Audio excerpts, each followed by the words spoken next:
में किसान आंदोलन की आड़ में हुई सुनियोजित हिंसा व अराजकता के लिए सीधे सीधे गृह मंत्री श्री अमित शाह जिम्मेवार हैं।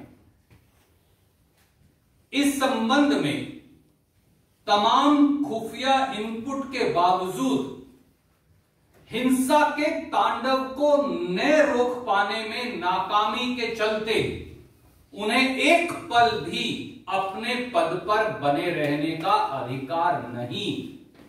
श्री अमित शाह को बगैर देरी के बर्खास्त किया जाना चाहिए। भारतीय राष्ट्रीय कांग्रेस की यह मांग है।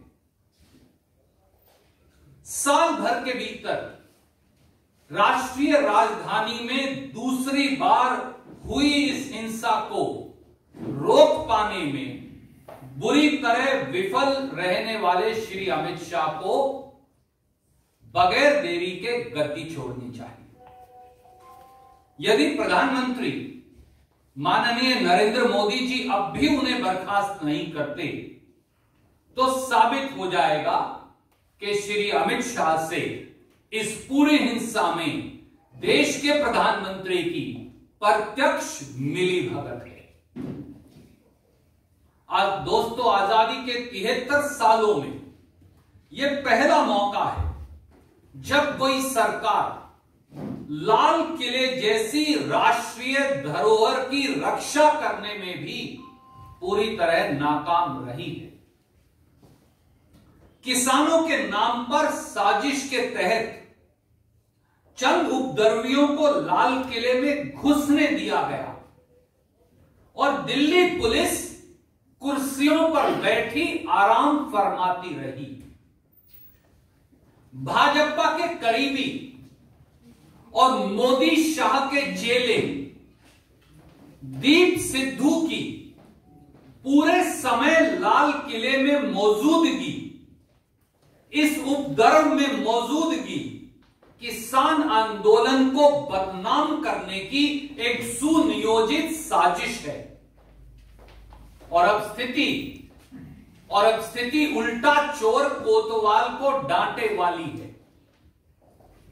दिल्ली में उपद्रव को रोकने में पूरी तरह नाकाम हुए गृह मंत्री श्री अमित शाह के इशारे पर दिल्ली पुलिस उन उपद्रवियों पर मुकदमा दर्ज करने की बजाय उल्टा संयुक्त किसान मोर्चे के नेताओं पर एफआईआर दर्ज कर उपद्रवियों के साथ भाजपा सरकार के गठजोड़, मिलीभगत और साजिश को साबित करती है।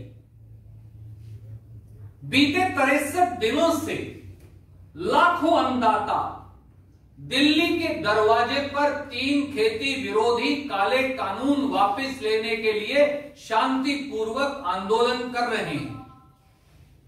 मोदी सरकार ने उन्हें रोकने के लिए आंसू गैस के गोले दागे, हर कपकपाती सर्दी में ठंडे पानी से वाटर कैनन चलाई, उनके रास्ते खोद दिए गए, पत्थर डाल दिए गए, ड्रेन्स खोद दी गई क्रेन्स लगाकर और बर्बर लाठीचार्ज हुआ, मगर उन्होंने उफ नहीं किया और शांति प्रिय तरीके से आंदोलन करते रहे। मगर मोदी सरकार जब उन्हें बलपूर्वक नहीं हटा पाई दोस्तों, तो उन्हें छल पूर्वक हटाने का षड्यंत्र करने लगी। मैं फिर दोहराता हूं, मोदी सरकार जब देश के लाखों किसानों को बलपूर्वक नहीं हटा पाई तो छल पूर्वक हटाने का षड्यंत्र करने लगी। पहले प्रताड़ित करो और परास्त करो की नीति। जब लाठियां डंडे बरस रहे थे तो पहले प्रताड़ित करो और परास्त करो की नीति, फिर मीटिंग पर मीटिंग कर थका दो और भगा दो की नीति, फिर किसानों में फूट डालो और आंदोलन तोड़ो की नीति, और अब अंतिम छल है अराजकता का आरोप लगा, बदनाम करो और बाहर करो की नीति। यह है मोदी सरकार का असली षड्यंत्रकारी चेहरा।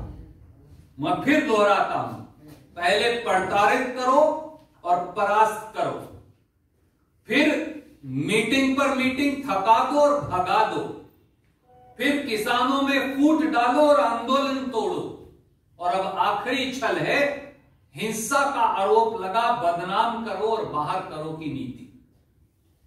साथियों, मैं आपके समक्ष 6-7 बिंदु रखना चाहता देश के समक्ष।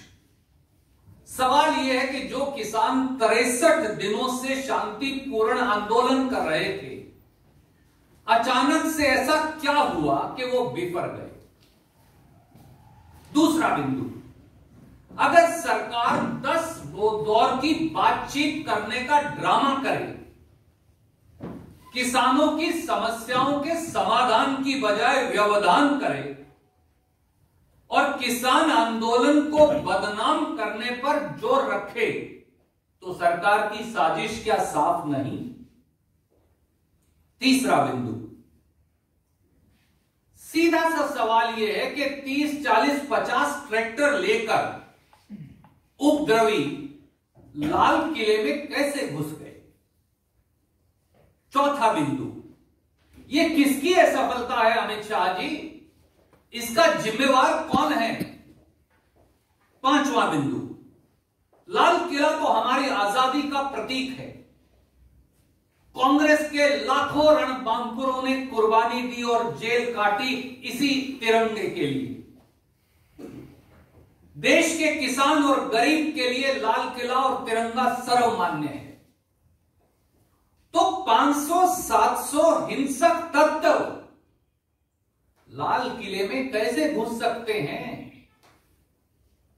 जो दीप सिद्धू प्रधानमंत्री मोदी और अमित शाह के साथ फोटो खिंचवाकर बैठक साझा करता है, उसे और उसके समर्थकों को लाल किले तक जाने की अनुमति किसने दी। अगला बिंदु, चाहे परिस्थिति कोई भी हो, मोदी सरकार को यह तो बताना पड़ेगा कि इतनी आसानी से कोई भी हिंसक समूह लाल किला जो हमारे प्रजातंत्र का सिंबल है, वहां तक पहुंचा कैसे। लाल किले की प्राचीर पर चढ़कर झंडा कैसे लगा सकता है। क्या यह साफ नहीं दिखा कि पुलिस कुर्सियों पर बैठकर तमाशा देख रही थी और टेलीविजन कैमरों का मुंह लाल किले की प्राचीर की तरफ मुड़वा रखा था। क्या यह सच्चाई नहीं। अगला बिंदु, किसानों के मुताबिक कल तक 178 किसान इस आंदोलन में दम तोड़ गए।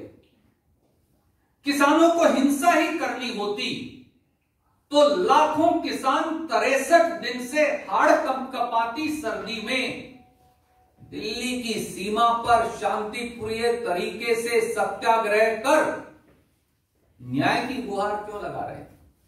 ये तो पहले दिन हो सकता था। अगला बिंदु, कल से सारे न्यूज चैनलों ने किसान नेताओं और दूसरे लोगों से तो बहुत सारे सवाल पूछे, पर क्या किसी ने गृह मंत्री अमित शाह से इन घटनाओं की जिम्मेदारी लेने के लिए भी कहा। मुझे मालूम है सर आपने कहा, मैं मेजॉरिटी की बात कर रहा हूं। अगला बिंदु, क्या हिंसा का वातावरण बना यह सब किसान आंदोलन को बदनाम करने की मोदी सरकार की साजिश नहीं। क्या यह दिल्ली दंगों, शाहीन बाग, सीएए विरोधी प्रदर्शनकारियों, जवाहरलाल नेहरू यूनिवर्सिटी और दिल्ली यूनिवर्सिटी के छात्रों वाले प्रकरण की पुनर्वृत्ति नहीं। अगला बिंदु, क्या मोदी सरकार, श्री अमित शाह और प्रशासन की कोई जिम्मेवारी नहीं। किसान आंदोलन में अगर कोई हिंसक तत्व षड्यंत्रकारी मंसूबे से घुस गए थे और वो उसके बारे में 24 घंटे से कह रहे थे, तो गुप्तचर एजेंसियों से लेकर, इंटेलिजेंस एजेंसियों से लेकर देश का गृह मंत्रालय क्या कर रहा था? यह विफलता किसान नेताओं की है या दिल्ली की सल्तनत पर बैठे अमित शाह जी की है? क्या इसके लिए गृह मंत्री सीधे जिम्मेदार नहीं? और आखिरी बिंदु दोस्तों, कल जो हुआ उससे किसको फायदा और किसको नुकसान हुआ, इसी में सारे जवाब छुपे। किसानों को मिल रहे देशव्यापी जन समर्थन का विरोध में बदलना कौन चाहता था और ऐसी कोशिश लगातार कौन कर रहा था? क्या मोदी सरकार और भाजपा नहीं कर रही थी? तो सरकार प्रायोजित भड़काऊ बयानों, वीडियो, संदेशों आदि से उत्तेजित होने की बजाय देश इन बिंदुओं का जवाब मोदी जी और अमित शाह जी से मांगता है। कल जो हुआ, मैं अब ये बहुत जिम्मेवारी से भारतीय राष्ट्रीय कांग्रेस की ओर से कह रहा हूं, कल जो हुआ वह पूरी तरह से योजनाबद्ध तरीके से किया गया काम है। पर यह योजना किसानों की नहीं, बल्कि आंदोलन को बदनाम करने की योजना और साजिश है, जिसे सीधे सीधे मोदी सरकार का समर्थन और संरक्षण प्राप्त है। सच्चाई यही है। देशवासियों, किसान और मजदूर और गरीब न तो हिंसा चाहता और न ही तोड़फोड़। किसान मजदूर ने गतिरोध करना चाहता और न रास्ता रोकना चाहता। किसान मजदूर तो अन्नदाता भी है और देश के जवान का पिता और माता भी है। वो देश की खाद्य सुरक्षा भी चाहता है और सीमा की रक्षा भी चाहता है। इसलिए हमारी अपील है कि मोदी सरकार किसान आंदोलन को बदनाम करने की बजाय समाधान पर जोर दे।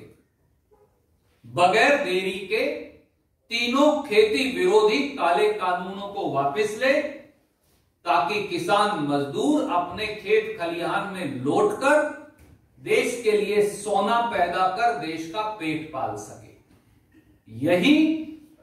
यही राजधर्म है, यही राष्ट्रभक्ति है और यही राष्ट्र प्रेम भी है। आप कोई प्रश्न पूछना चाहें तो स्वागत।